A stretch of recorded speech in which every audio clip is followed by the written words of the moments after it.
2019 then marks the 60th anniversary of the Dukeries Rally, an event that we've all got some fond memories of. In recent years, of course, it has brought our crews to Donington Park. And once again, the event will be sponsored by Rainworth Skoda, their 16th year of involvement with the rally.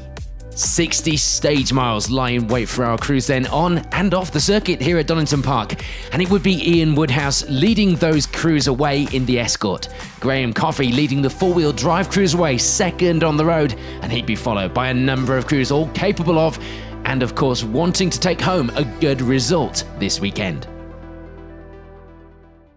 These are famous stages. Don't forget Donington Park featured in the UK round of the WRC a few years ago now. Onto those stages though, it would be the lead for Ian Woodhouse and Jason Leaf. The rain not bothering the pair at all. They put in some fantastic times to take a comfortable margin by the midpoint of the rally. Mirroring the start list, it would be second place at this stage for Graham Coffey and John Atherton. They couldn't quite match the times of Woodhouse ahead. Unusual that the escort doesn't drop back with the rain, almost a minute back at this stage, the Fiesta, but they were managing to keep everyone else behind them at the moment. The rain just not bothering our two-wheel drive crews at all so far. Mike Taylor and Martin Haggett making a great start in the Lotus Bits Sunbeam this weekend, putting themselves into the podium places from the start of the day, clearly capable of and hungry for a great result here at Donington.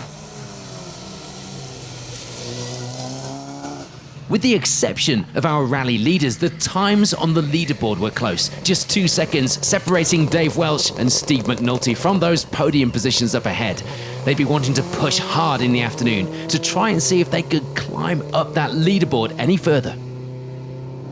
Regulars on this event, Martin Hodgson and Tony Jones end the morning with 5th. A good start for the pair, still close on the times as well. 8 seconds back from Welsh at this stage. Surely the fight would be on into the afternoon stages. Usually not Darien weather this either, but it would be a class-leading start for Joshua and Tamsin Davey in that Darien. There was probably more to come from the pair in the afternoon as well, as the conditions hopefully dried out. At the moment they were far from ideal, but they lead the way in Class 3, as well as lying in an impressive 6th place overall. For Martin Pavia and Peter Kettle, it will be 3rd place in Class 5. The four-wheel drive class are popular one this weekend. It was going to be a competitive one as well. They end the morning 7th place overall. And 8th place on the leaderboard would belong at this stage to this man, Nick Beddoes, Paul Dias alongside. 4th place in Class 4 as well for the escort pair at the midpoint of the rally. For Roland and Stuart Brown, meanwhile, it would be 2nd in Class 3. The pair sitting just inside our top 10 leaderboard overall as well with 9th. And rounding out the top 10 would be the ever-entertaining John Griffiths, Nigel Wetton alongside, as always, the Subaru pair, taking 4th place in the class as well at this stage. A close and entertaining top 10 in the first half of the day then, but as you know, it's not all about that top 10. Let's have a look at some of the class positions now. 3rd in Class 3 will be Kathy Seward and Colin Stevens. 2nd of the Lotus Bits team cars. Don't forget Mike Taylor out in the 3rd of our podium positions at the moment. But Kathy certainly not holding back either. They were only a minute back from the leading team car, all the way up in 3rd. The top 10 not separated by much then going into the afternoon.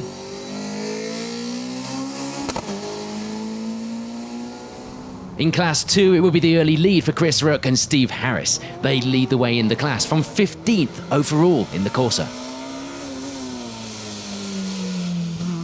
And 2nd in that class would be Ashley Morris and Jamie McTavish. They were suffering with the screen misting up in places. Bit of a problem with these wet conditions in that Fiesta R200. They lie a little further back on the overall result sheets in 24th at this stage. Keep it going, keep it going. See the corner, Davey. You're okay, it's 4 left.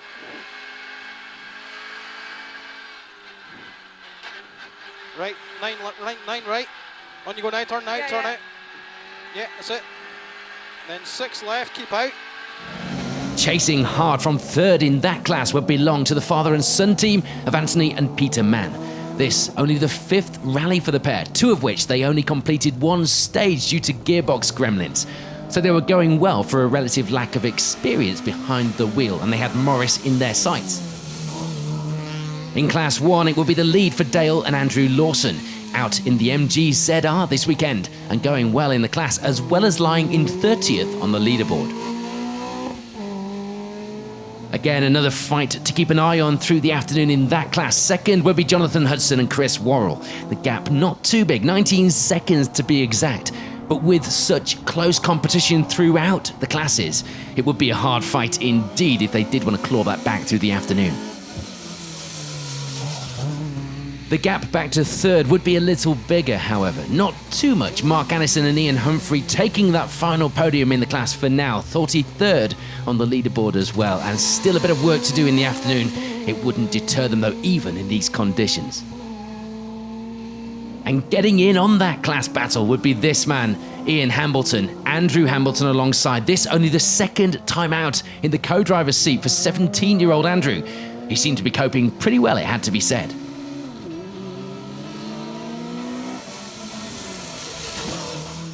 So with the morning stages complete, the results at the top of the Rainworth Skoda Dukeries rally at Donington Park are starting to shape up. Let's take a look at them now.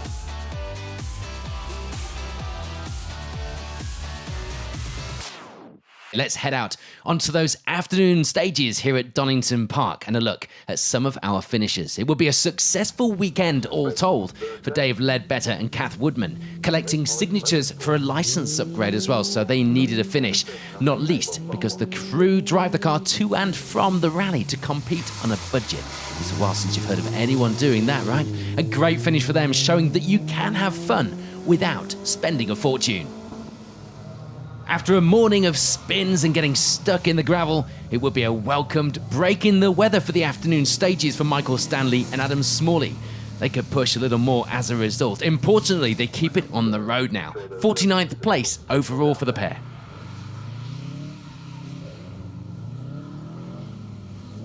And after a great battle in Class 1, it would be a strong finish for Ian and Andrew Hambleton. They do lose their 4th place in the class though, beaten to it by just 4 seconds. Still a good finish to take home this weekend. Onto the podium in that class though, which would look pretty much the same through the afternoon. Mark Annison and Ian Humphrey continuing to hold on to that 3rd spot in the class to the finish. And for Jonathan Hudson and Chris Worrell, it would be the 2nd place in Class 1 that they came here fighting for. A good result for the pair, unable to gain any more ground on our class leaders though through the final stages despite trying. So that would, of course, for the eagle-eyed among you, mean that it's the class win for Dale and Andrew Lawson. They keep hold of that position that they'd held all day, as well as 29th overall. Keeping your nerve in these conditions is never easy. A bit of an unfortunate moment means we'd lose Anthony and Peter Mann though. They slide wide on a corner and hitting a rock. Probably the only rock at Donington Park, in fact. Unlucky for the pair after such a good start to the rally. We move on to Class 2 and there'd be some changes to note as well. We see Michael Farmer and Bruce Lindsay stepping up to take 3rd place in that class by the end of the event in the Focus. No change for a consistent and pretty hard-charging Ashley Morris and Jamie McTavish either. They end the rally 2nd in the class. No issues to report for the pair. A good, clean run, and they needed that to the finish in the Fiesta. And of course, as you saw earlier, taking the class win this weekend and still there in the lead by the finish would be Chris Rook and Steve Harris.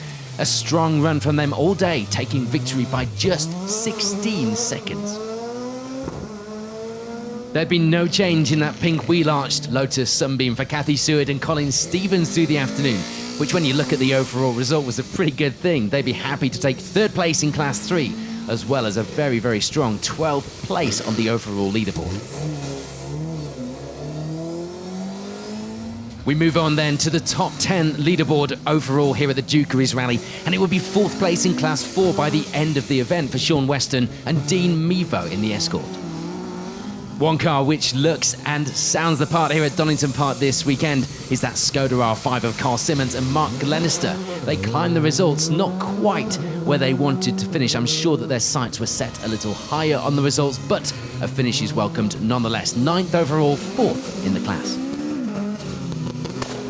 And given what they'd beaten on those timesheets, 8th at the end of the rally would be a pretty good position for Roland and Stuart Brown. They'd be happy with that. The Mark 1 Escort pair having a strong run to end the day with 2nd in their class as well. There's no change on the result for Martin Pavia and Peter Kettle meanwhile. They keep hold of that 7th place overall, standing firm to end the rally, taking 3rd place in the class this weekend. We told you the fights in the top 10 were close though, and it would be a place lost for Martin Hodgson and Tony Jones, slipping down ever so slightly to 6th place. Still a great result for the Escort pair, considering the conditions and those 4-wheel drive cars mixed in with the leaderboard. The times still close as well through to the finish. And things could have been oh so different for Joshua and Tamsin Davey. They do win Class 3, but they also get a 30-second penalty at one of the chicanes, meaning that they end the rally 5th overall, but with stage times that could surely have seen them on the podium. And speaking of podiums, frustratingly, after that heroic effort earlier in the day for Mike Taylor and Martin Haggett, they were unable to hold on to that final step on the podium through the afternoon. They do end the rally with 4th, a result that they couldn't be disappointed with. Impressive at that, but perhaps ruining what could have been with just 3 seconds to make up to 3rd place. We move on to the podium places then, and it will be Dave Welch and Steve McNulty stepping up to take that 3rd place in the final stage of the rally. A frustrating end for Mike Taylor perhaps, but an exciting day for the spectators and a great end to the rally for Welch and McNulty. For Graham Coffey and John Atherton, though, there would be no change. They reached the end of the rally with 2nd place.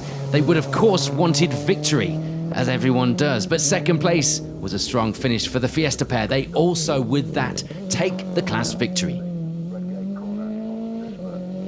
But that, of course, means that it's a dominant and impressive victory overall for Ian Woodhouse and Jason Leaf. They opened up a good advantage from the start.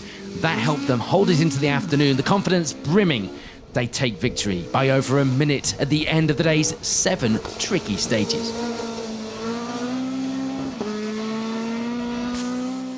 A fitting tribute then in the 60th anniversary of the Rainworth Skoda Dukeries rally. That is our day here at Donington Park complete. Some excitement right through the leaderboard and some swapping of positions right there in the final stage as well. Here's a reminder of the overall results at the finish of the Dukeries Rally 2019.